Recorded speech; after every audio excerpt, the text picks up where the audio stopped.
Well, good evening, everybody. It's lovely to be here to unveil two new babies. We got twins tonight.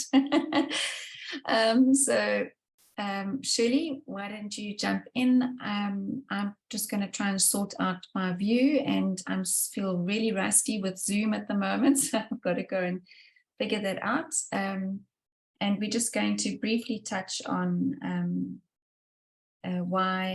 where footprints came from for those folk who perhaps don't know. And Shirley, you can jump in with that. Great. Hi, everybody, and thanks for joining. And to those who watch the recording, we hope you're going to get something out of this. I just realized yesterday, and I said to Wendy just now, that 20 years ago in October, in 2002 was when she and I first met, having come across each other on an email group, the Taste on the Race email group and the Homeschool Kitchen Table that used to exist back then. And we had this idea of putting together a South African history program or something. And then she said to me, but I'm coming to Hermanus and my in-laws live there and we're moving to Cape Town and we can do it together. and so I met this woman and we've become the best of friends and business partners. So it's just always amazing to look back on that story. Yeah, that is absolutely amazing. I don't know how you know that it was this month, 20 years ago. You got the email we best shared it with me. Yeah, I just remember because it was the year that Kaylee was a baby and you'd had David earlier that year. And then it was about October that we decided, let's do this thing. Yeah, fantastic. Well, let me quickly share screen and then you can take us through the intros. Yeah, the intro. So this is what we're doing tonight. We're going to introduce our two new programs. Shirley, you've touched a little bit on it. Do you want to add anything in there? Well, okay, let's just do the formal stuff. For anybody who's new and doesn't know, Wendy's homeschooled her 4 kids all the way through. You can see them there in the picture, and their foster daughter at the moment is in the photo too. And I've got 6 kids, 3 of which I've finished homeschooling and 2 are at university, and the younger 3 are still being homeschooled. And yeah, for 20 years, we've been putting together these programs and just encouraging homeschooling parents. And so we're very excited actually to be launching these 2. It's been a hard year, lots of work, but I think they are stunning and I can't wait to, I'm so familiar with the material, but I still can't wait to use it with my younger ones. Yeah. So yeah, let's get on and show them. So yeah, let's first just talk about the principle that we present in all of our programs is using literature to inspire learning and encourage a passion for information and to bond families around common experience, as well as in these programs, as we work through them, there's been a much stronger emphasis on critical thinking as well as experiential learning. And again, our programs being formatted in this way appeal to a wide variety of ages. So if you have more than 1 grade in your home, know that that is why we have these large age ranges of 10 to 14 or 10 to 16 in our programs. Shirley, do you want to quickly run through why we believe moms should read aloud? Well, there it's all on the screen, but yes, yeah, it develops that you're setting an example and sharing with your kids your love of learning, and they are learning all these skills like paying attention and listening. When we're reading aloud, the language of books is so much more sophisticated and rich than what we generally use every day. And listen to my grammar. The language of the books is definitely finer tuned grammar than what I'm stumbling over my words now. So that's why we do it. And yeah, and we get to see the points of view of other people on whatever was in the story, and with history, that's very important. We get to see it through the eyes of characters who were living at a particular time and in a particular place. And so that's what touches our emotions and stirs the heart, and, you know, really gives us that insight that you don't really get out of a textbook that's just reporting the facts. Okay, let's move on. Sorry, I was just distracted there by some background noise. If you've just joined, please really make sure that you turn your mic and your video off. Some other things that we found by reading aloud to our children, not the academic side of it, is that it's just so much fun. Everybody loves sitting down and reading together, and calling that learning, you know, calling it school, that you get a chance to sit and cuddle on the couch and read. I found that it helped us create a routine. We had reading as an anchor in our day, that we would read at the end of all of our sort of discipline subjects, and then read again in the evening before bed. Everybody that is listening to the story has that common experience. So I found that with my children, they would end up playing out a lot of the storybooks that they listened to. And our eldest child had such a fertile imagination that, you know, she had all of her siblings dressed up, and all of them were either on a ship going to a new land, you know, and they were using their sand pit, and that was their ship. You know, it was just amazing that that common experience unites them and gives the siblings time to bond.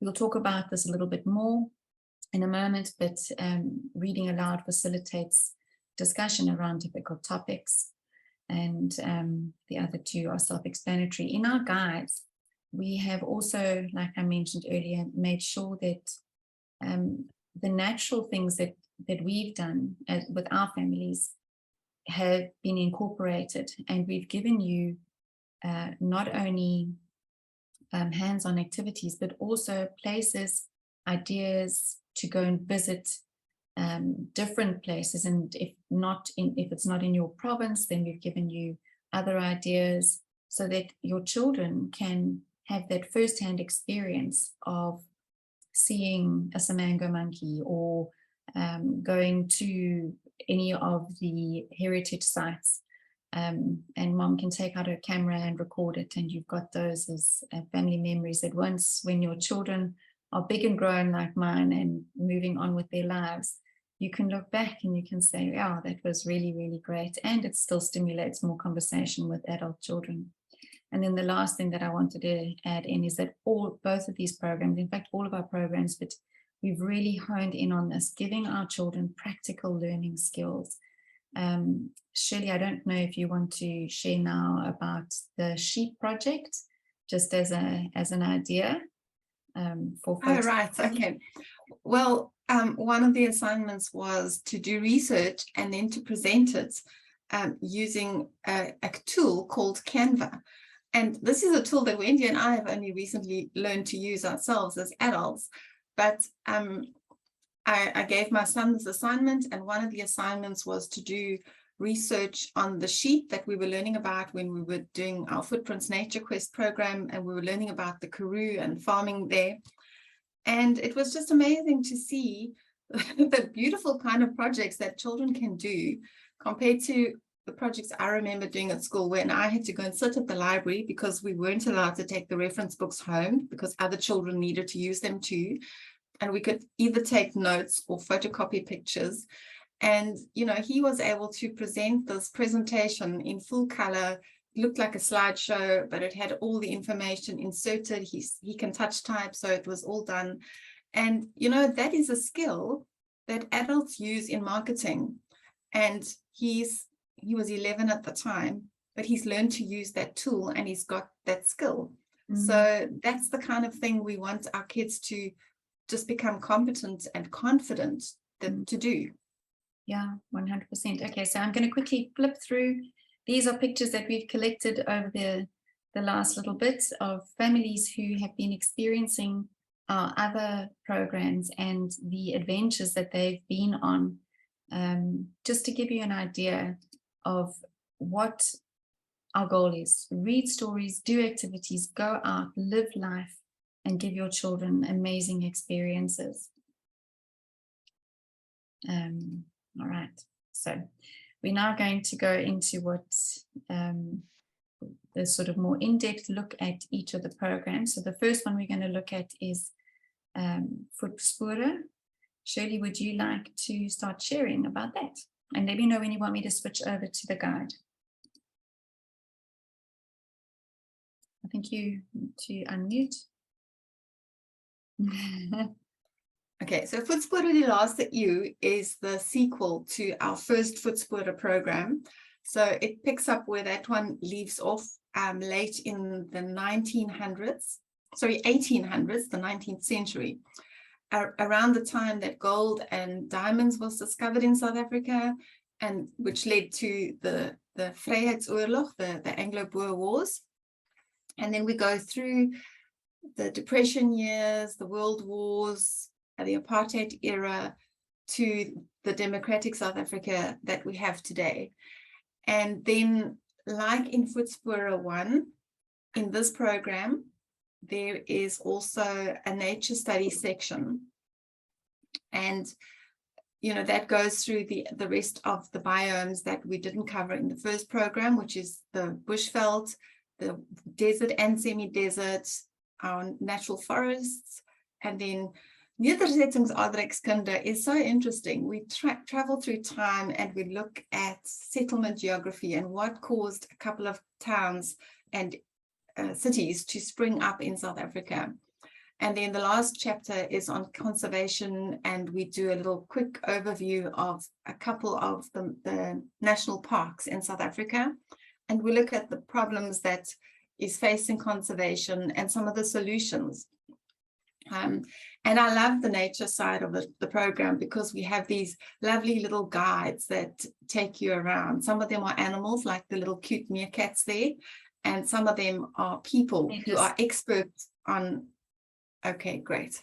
Let me quickly just zoom across that. Sorry if I'm making people dizzy by going too fast through it. We're going to go back. But as Shirley's talking, it's nice for you to see. So just look away from the screen if it's... oh, sorry, I'm on the wrong file. I'm off. No. Just go on. Oh, wait. Yeah, no, I need to just... No, that's right. So the next section. Yeah, so I was in the English one. I've got to switch over to the Afrikaans. Oh, the Afrikaans one.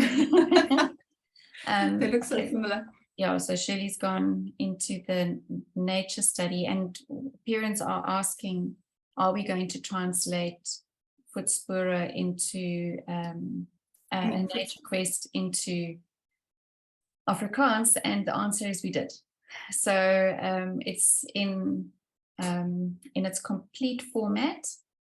Footprints Nature Quest is now found in Deel 2, and we, with our update for Deel 1, we are going to take those sections that relate to it and update it. So, and this is the desert section. So you were talking about the guides. Let me get us to a page on the guide. There we go. Oh, right. Okay, so there's our little meerkat guides. Yes.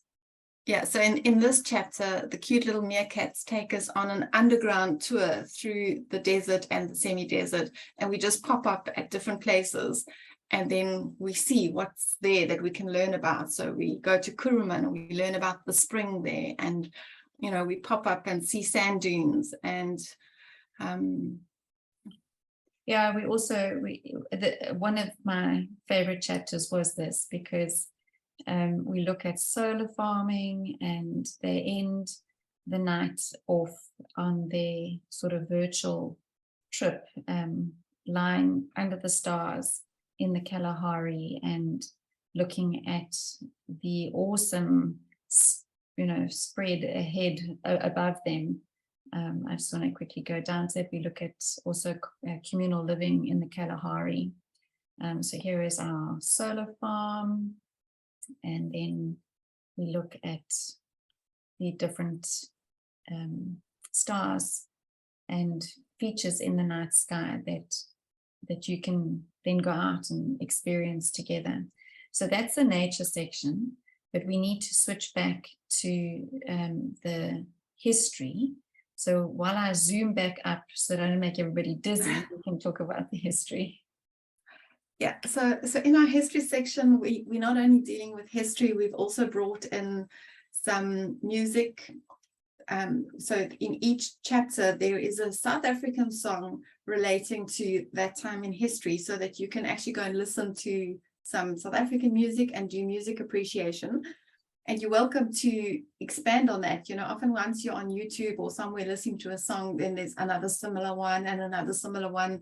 So I'm sure you'll find some favorites. And, you know, some of them are like formal songs like the national anthem and Die Stem van Suid-Afrika. And then others are pop songs, like we've got Boek van Blackstellery for the Anglo-Boer War, and we've got Johnny Clegg's Asimbonanga. I hope I'm saying that right, but it was a freedom song from the freedom struggle.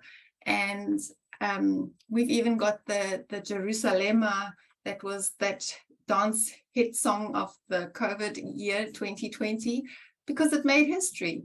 And, you know, it's catchy, and we just want kids to actually have fun and see that, you know, music is also part of our culture and history and all of that. And then we've also added in 1 or 2 poems related to each section in history, just to gently expose our children to poetry, because I think it's something that we so often overlook. And yet poetry is such a rich form of language and can be so touching and teach us so much about, you know, somebody expressing themselves. And I hope it's also going to inspire those of our kids who might be gifted with languages to actually give it a go. So we're not going to do like detailed analysis of poetry that makes it horrible to learn, like the stuff we did in high school. But it's there just to read and to enjoy. And then, yeah, we've added 1 or 2 questions in just to make people think. I'm trying to find one of the poems so that parents can see how simple and easy it is. It's one of the things that scare folk, and I think it's because of exactly what you said, Shirley. In school, it was how we had to rip poems apart to make them make sense, instead of just enjoy poetry for the sake of the linguistic style. So I just want to jump in and interrupt. Something else that we've done differently, just pause there. You can see in this program, compared to Voetspore 1, Wendy and I we keep on improving on what we do.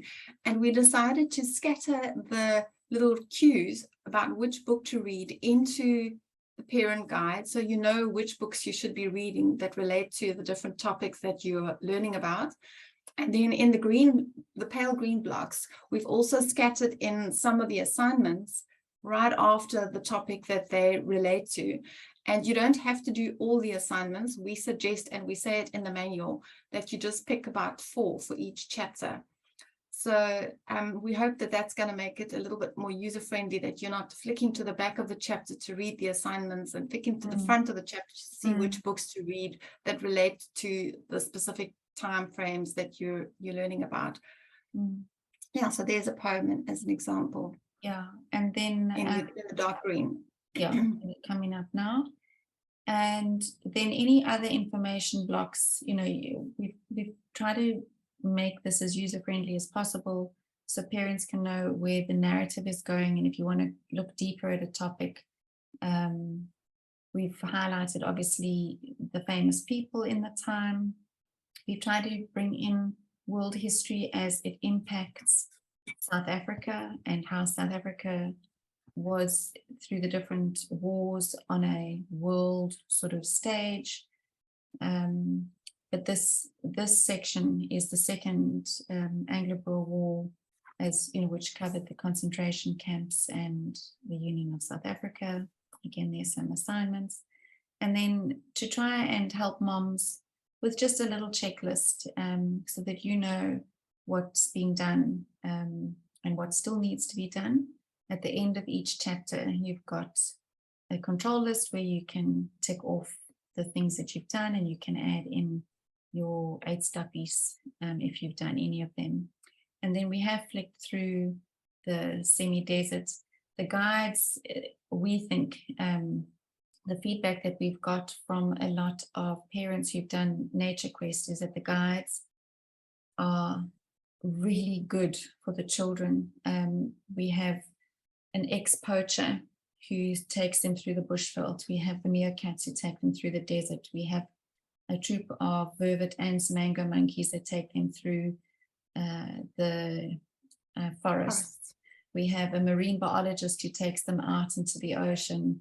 And the last chapter, where they get to do a really big project, which we guide them through, they meet, I think it's 6 or 7 different people that are involved in environmental tourism or eco warriors or a whole variety of different things. So that is Voetspore 2, and if there's any questions, we'll handle them at the end. The next thing that we were going to chat about, sorry, I just want to try and get all my screens. Like I said, we're a little bit rusty with regards to everything. The last thing I think that we should probably speak about, Shirley, is just how we've structured the packages for parents so that they can get an idea of how we even trying to make it friendly on pockets. Yeah, so this goes for actually all our programs lately.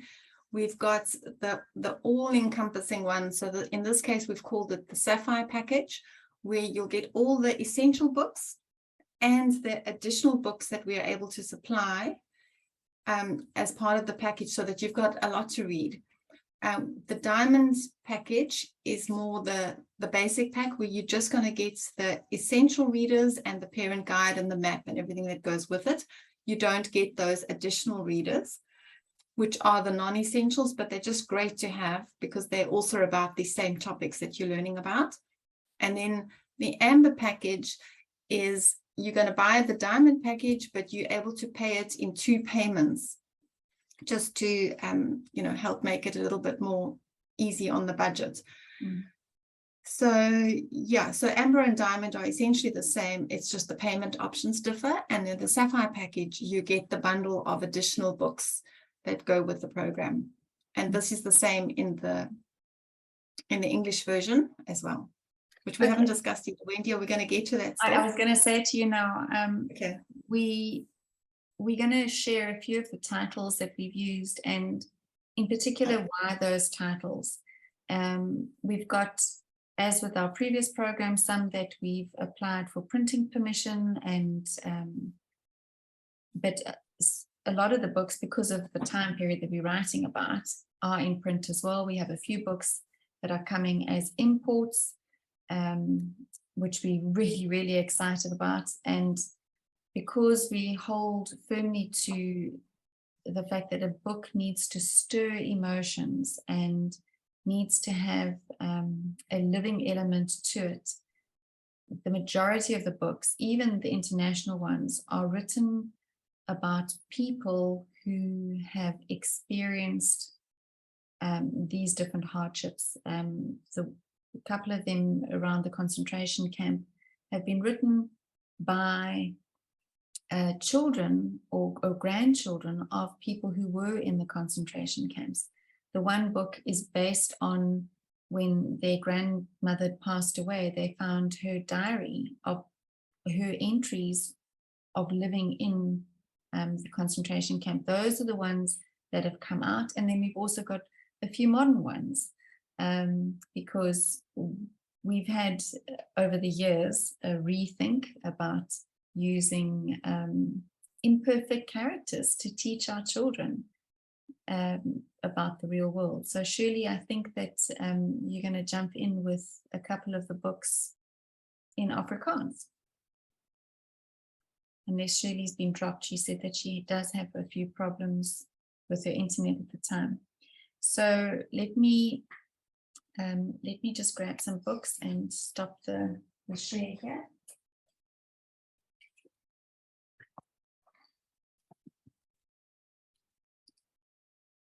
Okay, so like I said, we've got some of the books that are reprinted and others that are hot off the press. We did an interview a couple of weeks ago with an amazing South African author, Jaco Jacobs, and we have his book in the program, which is a humorous but a serious one that falls right into the last section about a young boy who just by chance happens to end up camping in a tree to protect it from being cut down. And then on the other side, we have a more serious book, a conservation book that we have read and loved in English, and we just knew that this had to find a way into the program. Sherry, you want to pick up there with Bethelse Berg? Yeah. Yeah, so in Afrikaans, we have this book, Bethelse Berg, and this is an example of one of the books, and there's a couple in the program, where we have characters whose lives are not perfect and squeaky clean and super moral and, you know, the ideal family kind of scenario. So this book is a single mom, and her kids have got a couple of different fathers. And during the course of the story, she has a baby, and, you know, the older daughter doesn't actually know who the father is. So those are tricky topics that you might need to negotiate, but it's a lovely story because they're homeschooled and they travel around South Africa in a combi, and it was set in the 80s. So we just felt it's worth including. And, you know, heroes don't have to be perfect. We all make mistakes. There are a lot of single moms, and it's part of life. And, you know, kids don't all have the same fathers. So you have to choose how you handle those things with your kids, if it's even an issue for you. And then another one I thought of mentioning is Spooky, because in Voetspore, one of the sections deals with the history of Afrikaans and how Afrikaans came to be a language. And when I read this book, I loved it. It's actually an American story, but if you imagine it, it could be any township in South Africa as well.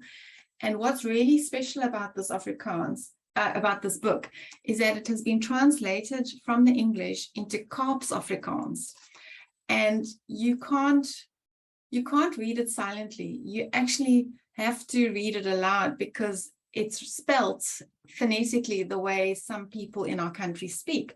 And I think it's important for us to understand that there's lots of different dialects and lots of different accents in which Afrikaans is spoken, and just some of the phrasing I just thought it was lovely. So I think, again, some people might love it and some people might hate it, but it's something to experience and to see. But the story is lovely. It's about this young boy and the struggles that he faces coming from an abusive home, again, an imperfect life scenario.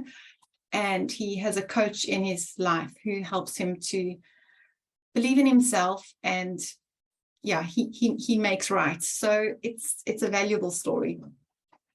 So I think time's passing on. Okay, so then let me quickly pop on to the next one. Sorry, I'm just trying to rearrange my life here. Like we said, there's going to be time for questions and answers at the end. The next one is, I think, really precious. It covers the same time period, but in a slightly different way. It's got a younger age setting. And when we were looking at redoing, so Footprints used to be called Footprints into the 21st Century, and it's had three major overhauls since we first wrote it about 15 years ago. We put in a lot of stuff, we took out a lot of stuff, and it just never found traction. And it's such valuable information that we really wanted parents to feel that they could move straight from Footprints, the first 400 years of recorded history, into this with their younger children, instead of waiting until they turned 14, 15, 16, and generally by 16 we've noticed that most parents are starting to prepare their kids for their school leaving, so they don't want to take out a whole year. So we made it for a slightly younger audience, but we also decided to do it as a story that would be read aloud to the children, as versus a more sort of formal approach that we had in Voetspore. And Shirley and I were tossing these ideas around, and we were, how are we going to do this? How are we going to do this? And then I woke up one morning and Shirley had worked through the night, and she had just had a light bulb moment. May I share about Granny Stella, or would you like to share? Yeah, no, you can. I'll chip in if you leave something out or I actually realized I should have a photograph of us with Jenny Seed and your mum, because Shirley's mom is Stella, and she was a teacher, and she loved just extending her children's education in their own home through conversation and discussion, and was so supportive of Shirley homeschooling. And my mum too. My mum features in here in a different way, but the book is based on Granny Stella telling her exuberant twin grandchildren the story of South African history. So let me just quickly switch over so that we can give you an idea of, okay, let me go over here, how we've done this. And I think, Shirley, maybe you want to share about the mustard spoon, because that's where it all started, right? I think it was either that or it was that. Yeah. So in July this year, my mother has her birthday, and some friend of hers sent her a gift, which was a tiny little mustard spoon. And the spoon part of the spoon was made from the old 1-cent coin in South Africa. And along with it, there was a piece of paper in both English and Afrikaans that explained how the two sparrows came to be on the 1-cent coin. And so we've been knowing, and it turns out that it's related to the Anglo-Boer War. And I won't spoil the story because you've got to read it in Voetspore. But it gave me the idea to use items like that and stories and connections to connect us and you, the readers, with what really happened in history. And so in every chapter, we've tried to bring in a personal story, and some of these are made up personal stories. Some of them are related to Wendy's family or my family or other people that we know, and to connect, you know, the history that our ancestors and our grandparents have lived through with what we're learning about. And yeah, as we started, in the previous chapter, there was also like a Kruger pound, a Kruger pond, they called it. And quite a few people have them as jewelry. And I posted it on Facebook recently. Somebody posted a picture. She's got one too, one of my friends. And so to talk about things that are related to the history. And anyway, this idea just took off. And so in every chapter, we've got these little connection builders. And the idea is that you're going to start to think in your home, gosh, what do I have from my grandparents or from my parents that connects us? Or what do we remember, you know? And sometimes it's just things like an old tin cup, or maybe it's an item of clothing, or maybe it's going to be a gift or an heirloom. But we want you to actually go digging and think about your family and your history, and, you know, where were your people during whichever time or whichever chapter you're learning about. So yeah, the Granny Stella is now based on a person, but a lot of it is also just Wendy and I, you know, adding in bits and pieces from our own lives. Yeah. And we've tried to make Granny Stella the narrator that chats through history and, you know, just makes it a little bit more conversational. So we had a lot of fun doing that. Yeah. And yeah, we did. We were excited about it. We're spending so much time talking about it. Yeah, I think that what we also found happening as we wrote, it became a natural dialogue between Granny Stella and the children, in the same way that you would have with your children. So it would be Granny Stella talking to them about something while they were busy pulling weeds in the vegetable garden, or they were making soup in one section where you cover the Great Depression for a soup kitchen. And you know, it just became almost like looking into somebody's home as they homeschooled. Is you know, so it was Oh, great. and we have their dad as well, who talks about his time, you know, in the army and experiences like that. So the idea kind of grew so that we could bring in a few different perspectives and other experiences, but it really does make it more personal. It does. And I just thought that we can possibly run through a few of the stories, but before we do that, we cover all the major events and some that people don't really know, like about the Kruger Millions. What is that about? And does it exist? We look at bias in reporting of the news, and how, while we think it's something that only came around with the Trump election and, you know, false news, it's been there since the Anglo-Boer War, and that was uncovered in how the British did not want the full extent of the pain and suffering in these concentration camps on, you know, with the world looking. They downplayed the situation. So yeah, we've got a lot in there. We've got, you know, stories about the young men that were sent off to fight in the Angolan Bush War, and what was that about? You know, not everybody knows, particularly not kids whose parents are 30. You know, it was part of our generation standing on the side of the train track waving goodbye to the men as they went off to do their 2 years. So that's how that program goes. Again, introducing it with the tables. We've got the questions scattered through. We've got the books where prompting you to pick up the book and read. And then we also have the checklist at the end. So let's take a look at some of the books that we've used. And perhaps while we do that, we should mention how we deal with bias in history, because, you know, there's a variety of different races that are now homeschooling. And how are we going to present this to families who are not white? Perhaps they have got you know, a Cape Coloured background, or perhaps they're Xhosa or they're Zulu. How do we deal with it, Shirley?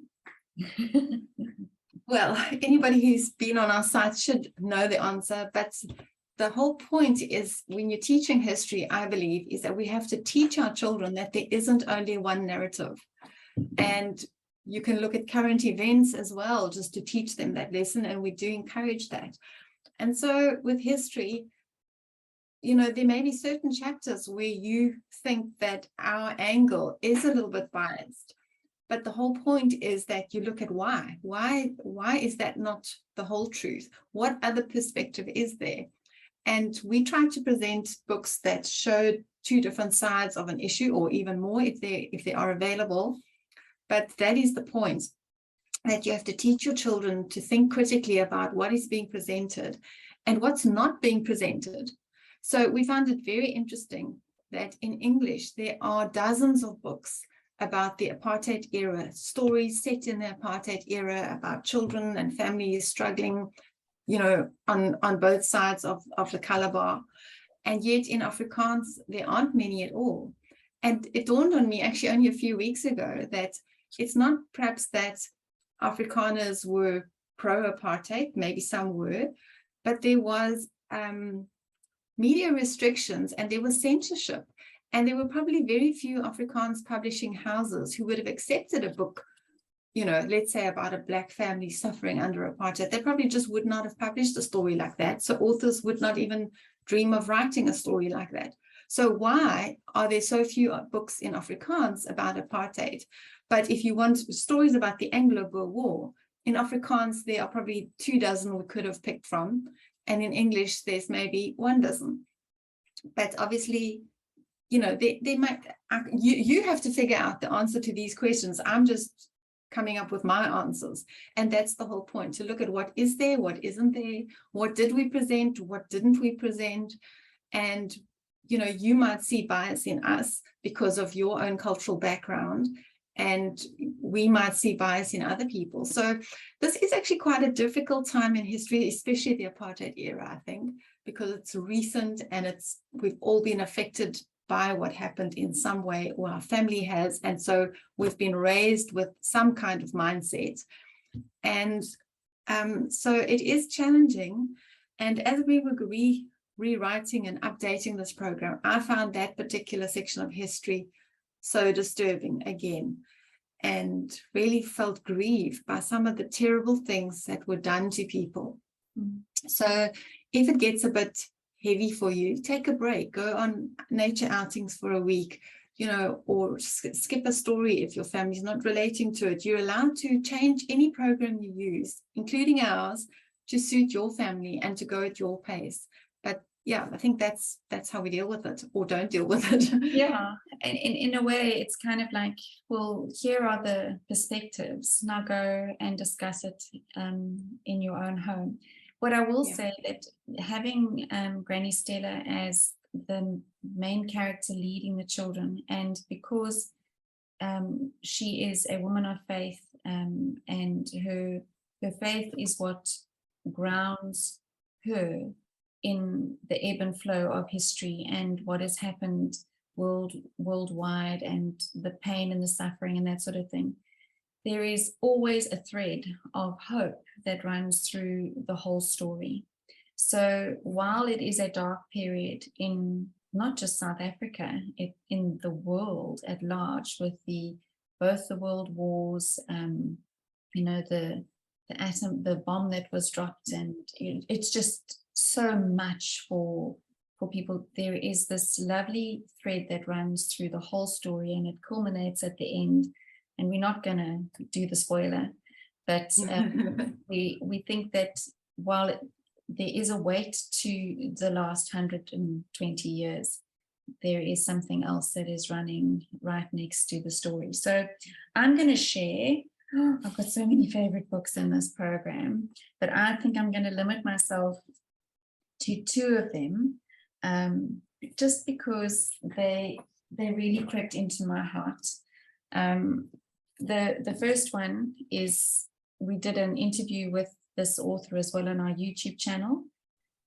Such an amazing story. It even touched our foster daughter's heart, because in it there is a different family.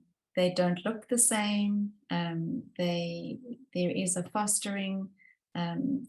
She covers so many topics. One of the old ladies who cares for Mercy, she gets dementia. They have to decide about where they're going to put her. Mercy goes on a journey with one of their boarders, lodgers in the house, and they go and see Gandhi's statue, and he explains that part of history. She's got a chicken called Lemon, who she has to protect along with the tree in the garden. And it's woven all the way through the story is standing up for what is right, as well as embracing things that look different. But the thread of love, I think, is the thing that runs through that. And my other favorite one, and I think this is an additional book in the program, it rocked me back when I read it a couple of years ago, and I said, we have to keep this in, even though this is not a major historical event. The fact that these young children are being taken and used to mine in the old deserted mines in different parts of our country is a plight that needs to be raised. So while it sounds quite intense, there are moments, but it's a beautifully written book, and one of the ones that grabbed my heart. What are you going to share, Shirley? I've got Bibli Naidu's No Turning Back here, and I think it's a valuable story because it's about a young boy who runs away from home where his stepfather is very unpleasant.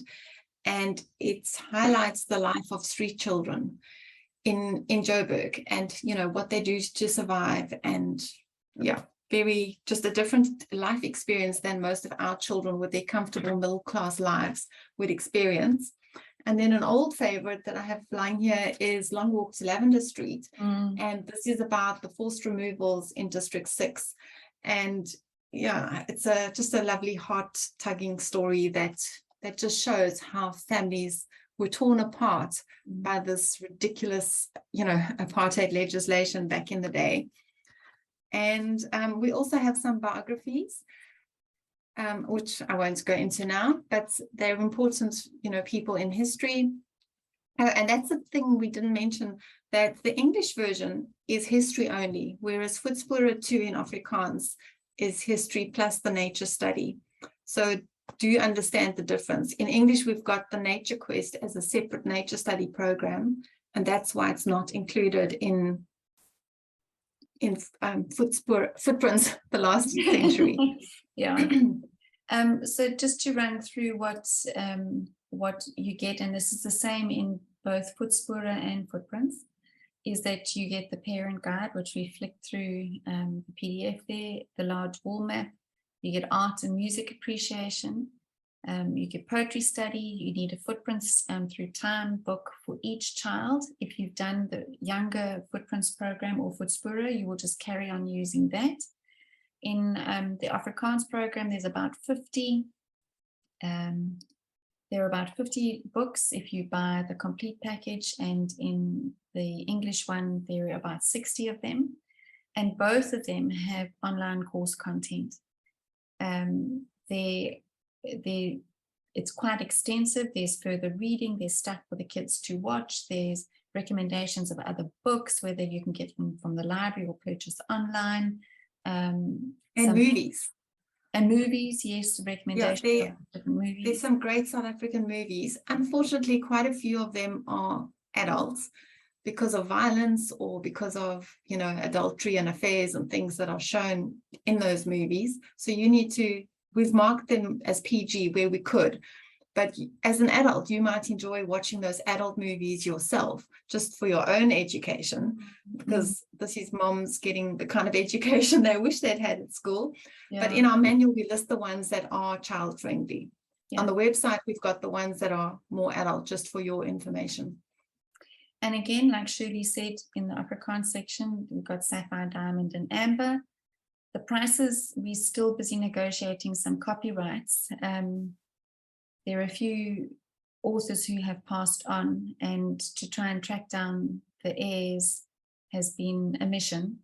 But we are almost there, got just a few more prices to go, and then the prices will be up on the website. If you're wanting to know any updates, please sign up for our newsletter.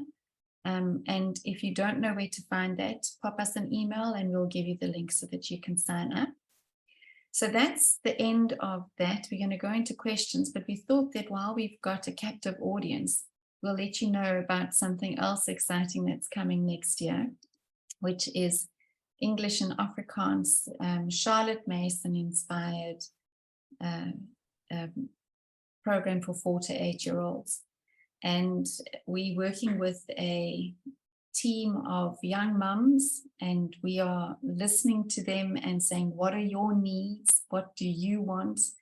And besides for all of these things that you can see on the list, we are incorporating a lot of encouragement for moms of little ones and beginning out homeschooling who may not be completely certain about themselves and their capacity to homeschool. And we feel it like as if it's a mentoring program as well as an activity, storybook, music, art, all those wonderful things, but has a really strong mentoring heart. So that is coming out next year, going to be the same content, English and Afrikaans, with slightly different books as we can find them. Shirley, is there anything that you want to add before we move across to questions and answers? No, I think we've kind of wrapped up what we plan to cover. So let's let people unmute, and you can put your video on if you'd like. It's always nice to see who's chatting, but if you don't want to, that's also fine. And then if there are a lot of questions, then you'll just have to use the raise your hand tool at the bottom of your screen somewhere. Where is it? If you don't want to, and if you don't want to speak online, then you're welcome to type a message in the chat box, and we will then answer your questions for everybody to hear. So, and just a note, while you mustering up some courage to ask questions, while Wendy was screen sharing the Voetspore manual, you may not have noticed, but I spotted a couple of errors, and that's because that's the non-final version yet. So we didn't have the final PDF ready for today. But yeah, I've got a list of little errors and tweaks that need to be done, Wendy. yeah, it's fine. It's all good. Been long hours working on it. Okay, questions? Otherwise, we can say goodnight, but hopefully, okay, here we go. I want to understand the packages. Will you have something similar to the bronze that you had in Deal Ian? And another question, what are considered prescribed books? Okay, so Nalita, the bronze package didn't work. And what happened was people would buy the reference pack and they didn't come back and buy the storybooks. So that then really complicates our copyright and printing, because we do print on demand and we have to set aside a certain amount of books to fulfill the full package, etc. So the way that we are structuring it now is that you can do the amber package, which is 2 payments, and you will get all the prescribed books or the essential books. Now, if you do have an extensive Afrikaans library, it means that you've got more than half the books or you suspect that you might have more than half the books. We can take that on a case-by-case basis, and you would need to then just email me and we will look at how we can work that for you. Okay, shall I answer the next one? Yeah. Did I understand correctly? Granny Stella is only in the English book. The Afrikaans one is more formal. Yes, that's the way it is, because the ideas developed as we developed the programs, and we did the English one after we had done the Afrikaans one. So yes, but it's the same content. It's just less conversational. What is Mulinga? What is the difference between the new and the older edition of Footprints 21st Century? The older version of Footprints into the 21st Century is obsolete. There is no, except for the fact that it's covering the same time period, there is no correlation. So it's a complete remake, rewrite. We've kept just a few of the books. Many of the books were out of print, and so that was also a problem, that people couldn't get the stock and we couldn't get the stock. And so, as Wendy said, this version is aimed at the younger age group, and we've only put in books that are in print or that we can get copyright and reprint, so that we are able to supply everything that parents need. And yeah, it's been updated and improved, and new information even added, as we've reinvestigated stuff ourselves. We've found new information, not necessarily new history, but like new little stories, like the Canary Girls in World War II. None of us, well, I never learned about that in school, but it touches your heart, and it connects you with what you're learning. So I think we've improved on it so much because, as authors and curriculum writers, we've also learned so much more about how to make learning engaging for our kids. Yeah. Lucinda, for the families who already bought Voetspore 1 when it was first published, will they have to buy the updated version again? What we do, and what we've done all the years for 20 years, is that we will give you an updated version on PDF. if you want to have a print version, then the print version would need to be paid for. I hope that makes sense.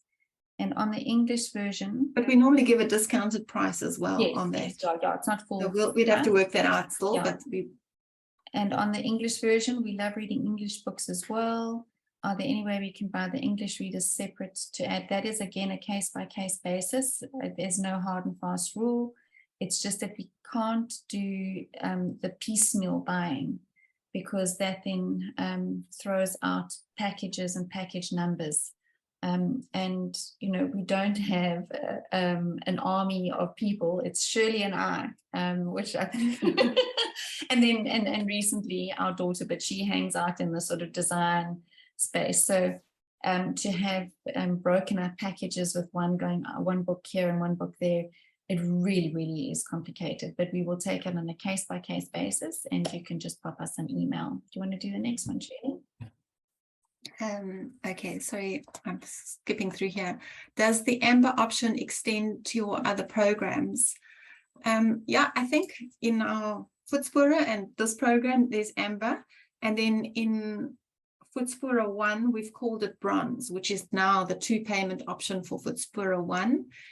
I think the only program that doesn't have that is our Footprints on Our Land, our original English program, because you just have to buy all the books. And yeah, that's just how that one works. Yeah, that one we're also going to be redoing, upgrading, because more books have come out, and we would like to dig more into different perspectives of the San and the Khoi and what was going on in their world, and you know, the moving of the Bantu tribes through Africa. And so that one's going to also be redone, and we'll see where that one goes. There was just a question above that. It says, we are doing Footprints in English at the moment. We're an Afrikaans family. I'm inclined to want to continue in English, but I would love to get hold of some of the Afrikaans books, but I have some of them. Okay, so we can talk and work around that. Again, it would just depend how many, what programs we're breaking up, etc., etc. So if you can pop me an email, and we can chat on that. Malenga, you also carried on there with another question.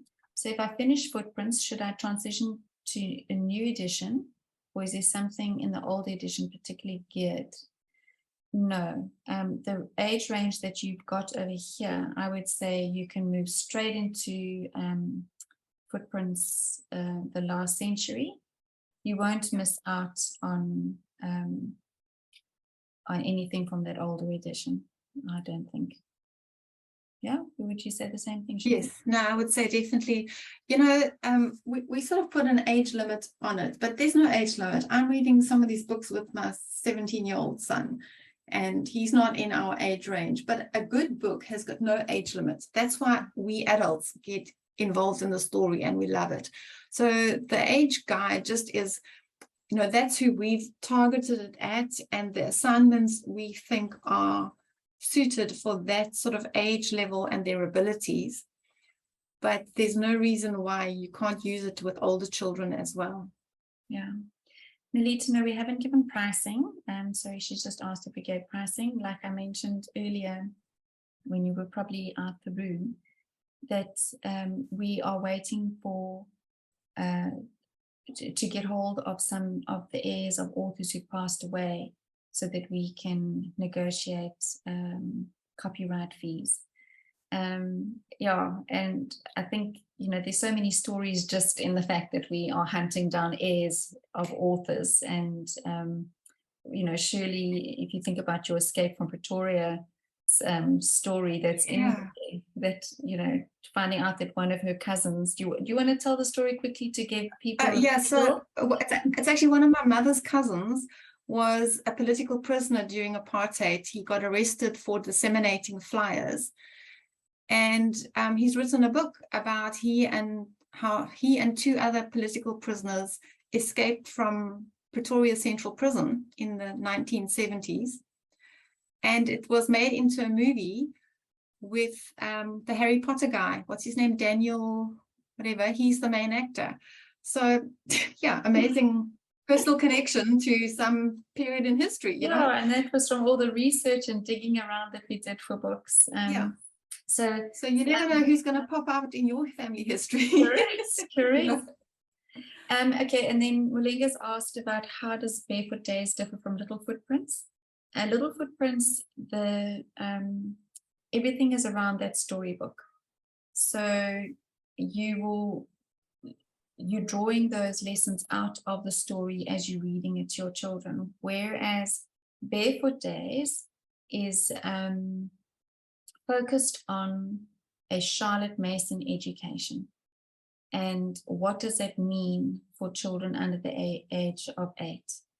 And how do we instill in them those good habits of attention, habits of cleanliness, habits of orderliness, as well as reading good storybooks based on different themes, and again, you know, the art and the music appreciation and that sort of thing, which so it's got a much heavier Charlotte Mason approach than what Little Footprints does, which is the unit study is the book, and with Barefoot Days, we're using themes based on my body, my family, my home, my community, my world, etc. So those are the basic differences. I think the other important difference is that Little Footprints was written to be a study of South Africa for little children. So all the books about our people, our animals, and our culture. Whereas the focus on Barefoot Days was different. It wasn't only learning about South Africa. So there are stories about, as Wendy said, me and my body and my identity. And so we've got lovely stories about, you know, why people have got different skin color, and some people have got curly hair and some people have got straight hair and those kind of things. So it's kids learning about their identity. Then she said her family, those concentric circles, learning about your community, and then learning about the world. So it's not necessarily only South Africa. And we just found that mums of young children would do Little Footprints, and then they say, well, what now?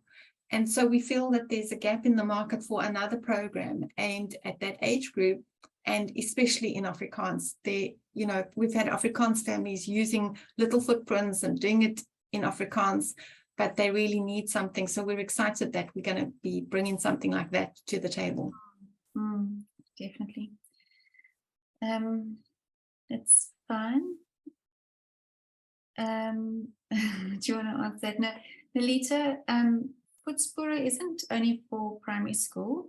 The second one we feel can go up to 16 years of age. And even then, we've had some parents who've said that the 8 to 12 focus on the Voetspore Eeu should be shifted up. You know, the content is very conducive to being used with older children. So I wouldn't classify it as a primary school program. Would you, Shirley? No, I think both of them overlap those teen and tween years and could be started from as young as 8 or 10, or, you know, depending on which one it is. But going up to about grade 9. Yeah, definitely. Yeah, high school to about grade 9, roughly. Yeah. And we find that sort of around about grade 9, as Wendy said, that's when people start to decide, are they going to do GED or Cambridge or CAPS Matric? And, you know, then they sort of start doing more formal structured courses with a view to some kind of school leaving certificate. Well, folks, if there are no more questions, then we're going to say good night. And then, like I mentioned earlier, for those of you that were in and out because of little ones or because of load shedding, we will be sending out the link for you to watch the recording within the next couple of days. So thank you, everybody. It was lovely having you with us tonight. Night, night. Thanks. Bye. Bye-bye.